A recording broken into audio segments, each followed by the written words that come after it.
Okay, then we have another question for Mount Litra Z School. So the question is by Priyanjani Jaggi. Are you convinced that the present system of rote learning prepares children for 21st century? I would say that I don't agree with the question itself, as it says that the present system is of rote learning. The present system is absolutely not of rote learning, and it differs from school to school. The curriculum is same across India, but how that curriculum is adapted depends on school leader and its teachers. Whether you want your child to memorize the facts or whether you want your child to be prepared for the 21st century is all dependent on you. A same topic can be just presented by the chalk and talk method, which usually happens in most part of India, where the child is asked to memorize certain facts.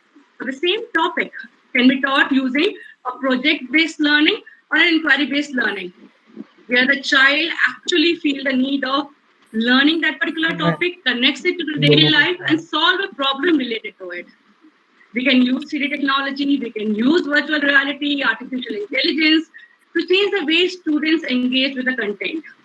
And there are many other trends in education innovation. It all depends on how we can integrate them to the classroom, so that the children are prepared for the 21st century as we all want them to be. And for students to remain in the competition in today's world, the educators and the school experts must continue to increase their understanding of STEM education. We all are talking about this since long, but we need to have a support system for the diverse learners as well when they relate to the STEM education, because we have different clientele in our school, and how to deal with them is a challenge. For example, I will just set an example. Like we can have a 3D solo or guided field trip to any of the international space stations. We can ask them to go through the human anatomy also, where the students can rotate, zoom in, and click on body parts for information about them, and listen to the cardiovascular system actually working. It surely gives a better understanding of the facts, which forms a strong educational foundation of the critical and creative thinking and informed decision making.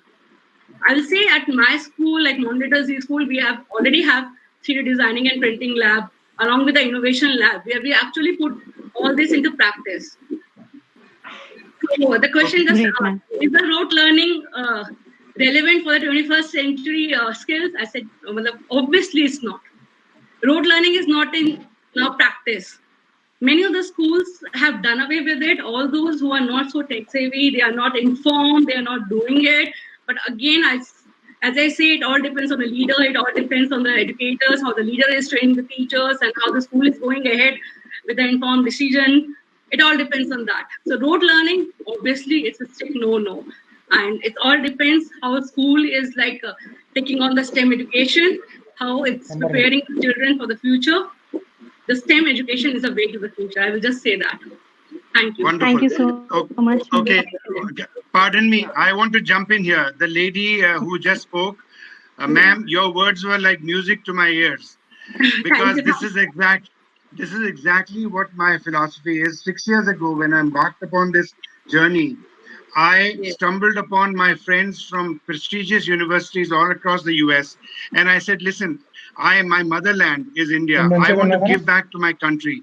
And the only two ways that I feel that I can give back effectively are healthcare or education. On healthcare, I am a big zero. And education, my entire family, as Sushilji would allude to, is all about education. My mother is a triple master's, PhD, DLit in Sanskrit. My father, laureate in Hindi literature. My wife, PhD in education, myself a PhD in marketing. So with all that said, and I said, education is the best way to give back to my country. And so I collected all my friends from these prestigious universities, and I said, I must address contextual issues in India, issues like water, issues like pollution, issues like railways, issues like breathing, issues like handicap stuff. Lots of issues around India, and allow the children to engage, to delve, to jump into those and solve those problems. And in the process of solving those problems, understand the science, math, engineering, technology in an interdisciplinary fashion, is an integrated fashion. So, ma'am, with due respect, and Sushil ji is the pioneer. He encouraged me to come to Agra and display. Of course, St. Peter's College, which is my alma mater, I went there too. But the St. Peter's College principal changed hands. But like Sushil ji said, we can take another step after the lockdown is over. But ma'am, your words are absolutely hitting the target. That we as educators need to create our own niche, our own space, our own ecosystems, as Shabji said, and then create an atmosphere where children can flourish. And so I would just say that sir. I have come across, I'm sorry to interrupt, I have come across many educators who always say to me, ma'am, if we go ahead with all these kind of methodologies, we will not be able to complete the syllabus. Then I just ask a question to them. Is the completion of syllabus your sole motive? Or is it like the making of the child for the 21st century? Until and unless that child is prepared for the future, he is not able to live his life. What's the use of having an IIT degree? What's the use of having a medical degree? That's what you were saying, that in spite of having the best of the brains in the US, they are not able to deal with their life problems. So actually, preparing your child for the life and not to get those grades. A 90% child will be much better than one who secured 100% but is not able to deal with the life problems and doesn't have a creative thinking. He cannot have an informed decision making. So important is having the life skills, the STEM education, and therefore that is the road to success, I would say that.